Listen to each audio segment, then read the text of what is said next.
ہماری طبیعتیں اکثر ہمارے برے اعمال کی وجہ سے، غلطیوں اور گناہوں کی وجہ سے اکثر بوجھل رہتی ہیں، اور یقین جانیے کہ طبیعتوں کا بوجھ اتارنے کا ایک بڑا خوبصورت طریقہ موجود ہے، لیکن افسوس بعض لوگ اس طریقے کو ہی بوجھ سمجھتے ہیں، اور وہ کیا ہے؟ یاد رکھیے، نماز ہماری طبیعتوں کا بوجھ اتارنے والی چیز ہے، لیکن میرے رب نے کہا کہ بعض لوگ نماز کی طرف اس طرح آتے ہیں بوجھل طبیعتوں کے ساتھ۔ تو بھائی نماز بوجھ اتارنے کی وجہ ہے۔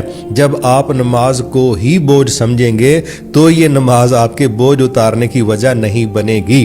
اگر آپ چاہتے ہیں کہ آپ اپنے بوجھ اتاریں تو پھر نماز کو بوجھ نہیں سمجھنا، بلکہ نماز کو اللہ سے ملاقات، مسئلے کا حل اور راحت لینے کی شاندار وجہ سمجھنا ہے۔ جس طرح میرے نبی صلی اللہ علیہ وسلم فرمایا کرتے تھے کہ بلال اذان دو اور نماز کا اہتمام کر کے ہماری آنکھوں کی ٹھنڈک کی وجہ بنا دو۔ کیا مطلب؟ اللہ کے نبی فرمایا کرتے تھے کہ میری آنکھوں کی ٹھنڈک نماز میں ہے، تو جس چیز میں آپ کی آنکھوں کی ٹھنڈک ہے اس کو بوجھ نہیں سمجھنا۔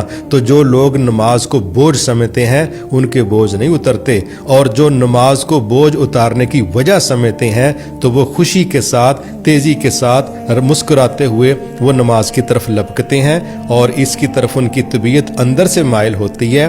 اگر آپ چاہتے ہیں کہ آپ کے بوجھ اتار دیے جائیں تو پھر یہ نماز بوجھ اتارنے کی وجہ تو ہے، لیکن آپ نے پھر نماز کو بوجھ نہیں سمجھنا، بلکہ اس کو اللہ کی نعمت، سہولت، مومن کی معراج، رب سے میٹنگ کے بعد مسئلے کا حل سمجھنا ہے۔